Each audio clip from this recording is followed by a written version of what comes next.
শুধু এতটুকু নয়, কোন বান্দা যদি সূরাতুল কাহাফের প্রথম 10 আয়াত এবং শেষের 10 আয়াত, মোট কত আয়াত?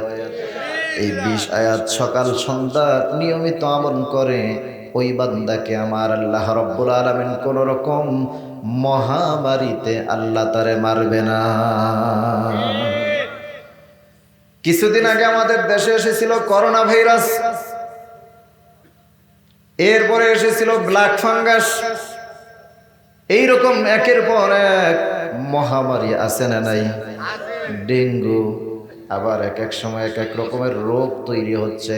এই রকম রোগ দিয়া আল্লাহ রাব্বুল আলামিন ওই বান্দারে মারবেন না যে বান্দা সূরাতুল কাহাফের প্রথম 10 আয়াত এবং শেষের 10 আয়াতের আমল করবে। শুধু এতটুকু নয়, কোন বান্দা যদি সূরাতুল কাহাফ প্রতি শুক্রবার তেলাওয়াত করে, শুক্রবার দিন তেলাওয়াত করবে, আবার পরের শুক্রবার দিন তেলাওয়াত করবে, এই পুরা শুক্রবার থেকে আরেক শুক্রবার পর্যন্ত মাঝখানের সময়গুলো ওই বান্দা আল্লাহর জিম্মাদারিতে চলে যাবে। আল্লাহ নিজে কুদরত দ্বারা তাকে হেফাজত করবে। শুধু তাই নয়, এই পৃথিবীতে যত পয়গম্বর এসেছেন, হযরত আদম থেকে শুরু করে আমাদের নবীজি পর্যন্ত সমস্ত নবীরা সহ, এমনকি আমাদের নবীজি নিজেই আল্লাহর কাছে দোয়া করতেন, আল্লাহুম্মা হফাজনি মিন ফিতনাতি মাসিহিদ দাজ্জাল, আল্লাহ আপনি আমারে দাজ্জালের ফিতনা থেকে বাঁচায়া দেন। এই দোয়াটা আমার নবী পর্যন্ত নিজে করেছেন। হাদিস শরীফের কিতাবের মধ্যে এসেছে, তাফসীরের মধ্যে এসেছে, কোন বান্দা যদি প্রতি শুক্রবার সূরাতুল কাহাফের আমল করে, আমার আল্লাহ তাআলা তারে দাজ্জালের মতো বড় ফিতনা থেকে আল্লাহ তারে হেফাজত করে নেবে। শুধু এতটুকু নয়, কোন বান্দা যদি সূরাতুল কাহাফের প্রথম 10 আয়াত এবং শেষের 10 আয়াত, মোট 20 আয়াত নিয়মিত আমল করে সকাল সন্ধ্যা, ওই লোকটা রাতের বেলা ঘরের দরজা জানালা খোলা রেখে ঘুমাবে, কোন চোর ডাকাত তার ঘরের মধ্যে ঢুকতে পারবে না। আমল করবেন তো? শুধু এতটুকু নয়, 15 দিন পর্যন্ত আল্লাহ জেহেনের ভিতরেও দেন না, জিব্রাইলেরও পাঠান না, উত্তরও দেয় না। 15 দিন পর্যন্ত যখন প্রশ্নের জবাব দিতে পারে না, আবু বকর রাস্তা দিয়ে হাইটা যায়, আবু জেহেলের সাথে দেখা, ডেকে বলে, ও আবু বকর, কোন নবীর পিছনে গরু? প্রশ্নের উত্তর তো দিতে পারে না। আবু বকর কিছু কথা বলতে পারে না, চোখ দিয়ে পানি বের করে চলে যায়। হযরত ওমরের সঙ্গে দেখা, ওমর কোন নবীর পিছনে গরু? প্রশ্নের জবাব তো দিতে পারে না। ওমর রাদিয়াল্লাহু আনহু কোনো কথা বলতে পারে না, চুপ করে চলে যায়। নবীর দরবারে গিয়া বলতেছি, ইয়া রাসূলুল্লাহ, ইয়া হাবিবাল্লাহ, কেন আপনি প্রশ্নের জবাব দিচ্ছেন না? প্রশ্নের জবাবটা একটু দিয়ে দেন, তাহলেই তোরা ঠান্ডা হয়ে যায়। এখন তো রাস্তাঘাটেও বের হইতে পারি না। কিন্তু আমার নবী কেন দেন না সেটা তো নবী জানেন, আর কেউ জানে? নবীজি এবার সঙ্গে সঙ্গে কাবার চত্বরে চলে গেলেন। কাবার চত্বরে গিয়ে আমার নবী সেজদায় পড়ে গেলেন। সেজদার মধ্যে গিয়ে আল্লাহ তাআলাকে ডাক দিয়ে বলেন, রব্বুল আলামিন, 15 দিন হয়ে গেছে, এখনো পর্যন্ত তুমি আমার কাছে জিবরাইল পাঠাও না, আমি প্রশ্নের জবাবগুলো দিতে পারি না। রব্বুল আলামিন, তুমি যদি এখন আর না বলো, জিবরাইল যদি না পাঠাও, মক্কার মানুষদের কাছে আমার কোনো দাম থাকবে না। আল্লাহ সঙ্গে সঙ্গে ডাক দিয়ে জিবরাইলকে বলেন, রে জিবরাইল, রে জিবরাইল, তাড়াতাড়ি চলে যাও। আমি পৃথিবীর সব কিছু সহ্য করতে পারি, কিন্তু আমার বন্ধুর চোখের পানি সহ্য করতে পারি না।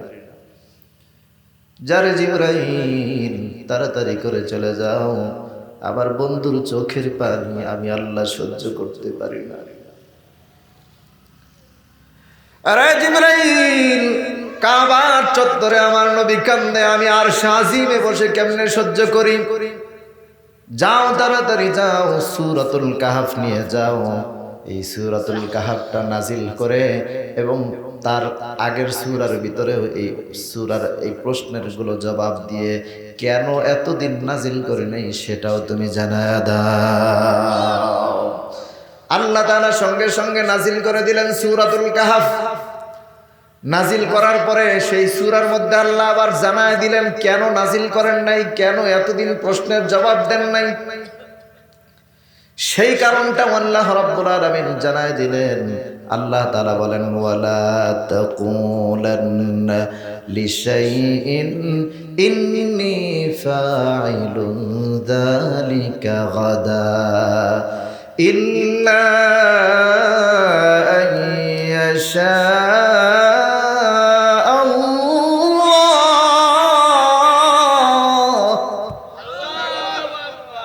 আমার আল্লাহ রাব্বুল আলামিন সঙ্গে সঙ্গে জানায় দিলেন, নবী হে, এই 15 দিন পর্যন্ত আপনি ওদেরকে বলেছেন আগামীকালকে দেব, কিন্তু ইনশাআল্লাহ বলেন নাই। আল্লাহ সঙ্গে সঙ্গে জানায় দিলেন, আপনি এখন থেকে অদূর ভবিষ্যতে কোনো কাজ করবেন সাথে সাথে বলবেন ইনশাআল্লাহ। ইনশাআল্লাহ বলেন নাই, এই জন্য আমি আল্লাহ আপনারে ভুলায় দিচ্ছি। চিন্তা করছেন, আল্লাহ নবীরেও ছাড় দেন নাই। সুতরাং আজকের মাহফিলের একটা শিক্ষা, এখন থেকে জীবনে যতদিন বেঁচে থাকবো অদূর ভবিষ্যতে যা কিছু করব কি বলবো? যারা বলেন কি বলবো? প্রশ্নের জবাব দিয়ে দিলেন। এবং এই সূরার ভিতরে আল্লাহ 4টা ঘটনা বললেন। কয়টা? জোরে বলেন কয়টা? 4টা ঘটনা। 1 নম্বর আসহাবে কাহফের ঘটনা। এই আসহাবে কাহফের ঘটনা বলার আগে আল্লাহ তাআলা আবার কিছু নসিহত দিয়েছেন, নসিহত পেশ করেছেন। নসিহত করার পরে ঘটনা বললেন। ঘটনা বলার পরে আবার আল্লাহ কিছুক্ষণ নসিহত করলেন আমাদেরকে। নসিহত করে এরপর আবার 2 জান্নাতের মালিক, 2 বেহেশতের 2টা বাগানের মালিকের ঘটনা বর্ণনা করলেন। আপনারা অনেকেই ঘটনা শুনেছেন হয়তো। 2 বাগানের মালিকের ঘটনা বর্ণনা করে এরপর আবার কিছুক্ষণ নসিহত দিলেন আল্লাহ তাআলা। নসিহত করে এরপরে আরেকটা ঘটনা বললেন, হযরত খিজির আলাইহিস সালাম এবং মূসা আলাইহিস সালামের সাথে ঘটনা। এটা বর্ণনা করার পরে মাঝখানে আর আল্লাহ নসিহত করলেন না, সরাসরি লাস্টে বাদশাহ যুলকারনাইনের একটা ঘটনা বর্ণনা করলেন।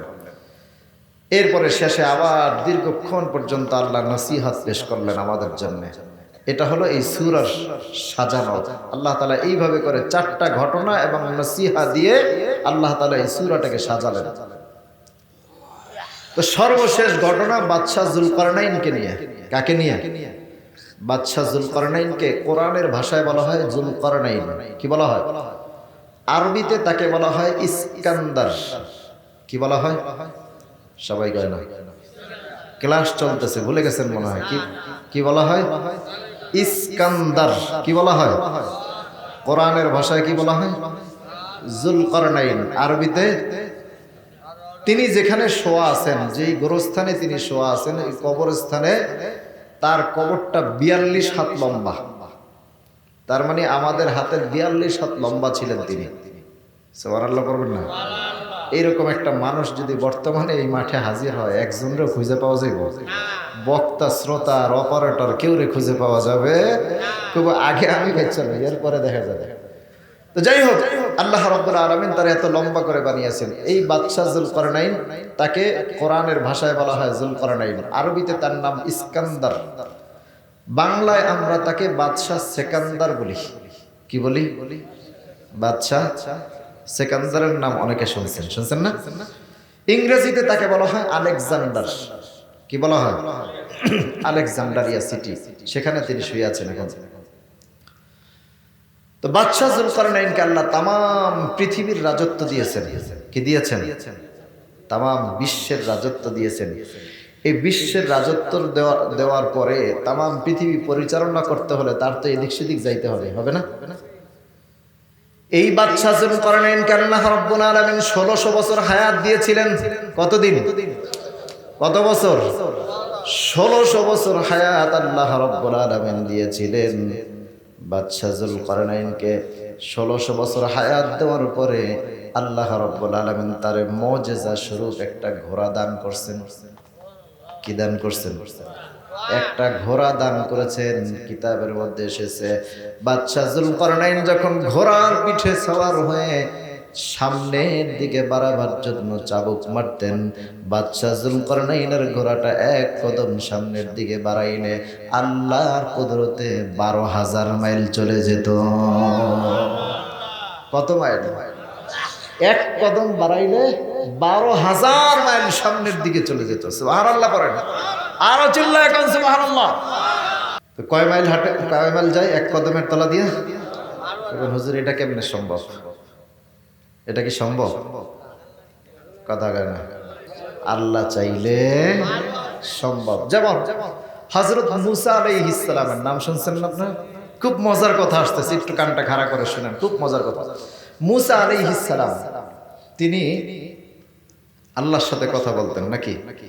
তো তিনি যখন জমিনে আসবেন, ফেরাউন গণক দিয়া গণায়া দেখলো যে ফেরাউন অনেক বড় বাদশা হয়ে গেছে, মিশরের বাদশা। এখন তো সে খোদা হয়ে গেছে, নাউজুবিল্লাহ।